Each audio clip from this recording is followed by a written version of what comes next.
Hi, this is Bob McGill. Welcome back. This is the fourth video in the series 4 Steps Closer.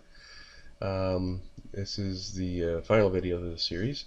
The first three videos we talked about guarding our thoughts, how we can control the positive or negative things that come into our mind and try to make them more positive, um, and how our thoughts, if we think them over and over, they make our beliefs. And that was the second video, is to judge our beliefs. Again, we looked at sources of our beliefs, positive and negative, how to start thinking about judging those beliefs, how to change out the positive and try to put in, or try change out the negative for positive beliefs. And the third video was a walk in faith, how those beliefs form our actions and how we act in life, how our walk in life, how it's affected by our beliefs, whether it's positive or negative. Hopefully, we've changed those beliefs to be positive so we can walk in faith instead of having negative beliefs and walking in fear. So, um, those are the first three videos. The next one is going to be Speak with Power. And I believe this is one of the most important ones, and we're going to get into some Bible verses here in just a second. But to speak with power means actually, as part of your walk in life, the words that are coming out of your mouth on a daily basis. As you interact with other people, what are you saying? What do your words do? Your words actually have the power of creation in them. And I don't want to get too far down that road without, let's go ahead and just jump into the video then. So, speak with power. I'm going to start this one a little bit different. I'm just going to read a bunch of verses here, and we'll talk about them. So, um, John 1, 1 through 5. And in the beginning was the Word was with God, and the Word was God. The Word. The Word. All right? The Word. And Genesis. In the beginning, God created the heavens and the earth. And God said, let there be light. How did he create it? God said, let there be light. God said. In the beginning was the Word was with God, the Word was God, God said. Interesting. And Isaiah, this is a prophecy, this is the Word of God. So will my word be. It will not return to me empty without accomplishing what I desire. God is saying here, my words don't return empty. My words accomplish what I desire before they come back to me. So, interesting here. In the beginning was the Word was with God, the Word was God. God said, let there be light. God says, my word will not return to me empty without accomplishing what I want. David, or Solomon said, death and life are in the power of the tongue. It's interesting the way that was worded, because a lot of times in English we say life and death situation. Here in Proverbs it says death and life are in the power of the tongue. Interesting that he put death first. I guess that's even back then people were probably more negative than positive. So death and life are in the power of the tongue, in our words. And we just read in the last video, it says, if you say to this mountain, Jesus talking, says, if you have faith the size of a mustard seed, and you say to this mountain, be moved from here to there, it will be moved, and nothing will be impossible for you. If you have faith, and you say unto this mountain, if you say it. Jesus also said, out of the abundance of the heart, the mouth speaks. So the premise of those other three videos, guarding our thoughts, judging our beliefs, acting in faith, that's what the thoughts, the beliefs, the actions, they're filling us, and we speak. We can't help it. At this point, whatever we're full of is what's going to speak. All right. We want to fill ourselves with goodness. We want to fill ourselves with God's words. We want to fill ourselves with positivity. And the reason why, Genesis 1, God created man in his own image. A lot of people think that just means that God has a head, two arms, and two legs, and that could be part of it. But again, God created us in his image and likeness. Likeness is, I would think, more of the physical appearance. His image would be what he sees himself as. God said, let there be light. Jesus said, if you say unto this mountain, out of the abundance of our heart, the mouth speaks. So we're created to be like God. We're called the children of God. Why would we call ourselves that if we didn't have the same characteristics, some of the same abilities as our spiritual Father? If you look at children, natural children, they look like their parents. Sure. And eventually they will act and be like their parents. And that's when we say that we are children of God. What did God do? God spoke. God said.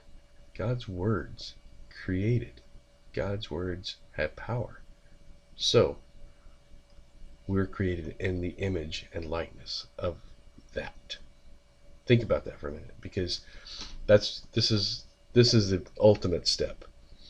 Once we've guarded our thoughts, we've judged our beliefs, we're acting in faith, now we need to speak with power. So these verses tell us exactly the importance of our words. Remember, death and life are in the power of the tongue. What we speak is, what's in our heart. A lot of times, that's why I don't know. Some people have the gift of gab and they'll just go on and on and on, but not really ever say anything. They're fun to be around, I guess, sometimes, but I prefer to be around people who actually have things of importance to say, who've measured their words, who've thought about their thoughts, and they're actually sharing something. So our words are important, and we shouldn't just be frivolous and just without purpose. Well, I'll cut this off. We are created in the image of God, and our words have the power to create. God said, let there be light, and there was light. Jesus said, according to your faith, be it unto you. So if you say unto this mountain, if you ask for something in prayer and you believe, you'll receive it. These are all indications of saying something. So we are created in the image of God, and our words have that same power to create. Maybe we're not going to create a brand new universe, but we can change at least our own lives and our own world. And we speak what is in our hearts, faith or fear, and we create the world based on those. Let me loop back into that very first video. I said, stop associating with negative people. Well, they have negativity in their heart. That negativity colors their beliefs, colors their, it forms their actions and the words they speak. And those negative words, you don't want them getting into your ear. You don't want them taking time out of what could be a more productive part of your day. So, there's people that you like to be around, that they make you feel better. You listen to their words and they're comforting, they're uplifting, they're inspiring. And then there's people negative, fearful, hateful, angry. So listen to people's words and you can tell what's in their hearts. And you can get an idea of what kind of world they're trying to create. I personally don't want to, be around angry, hateful people. That's just not my thing. I'd rather be around uplifting, loving people who have positive things to say that are going to inspire me and inspire others. So we speak what's in our hearts. We lift up or cast down with our words.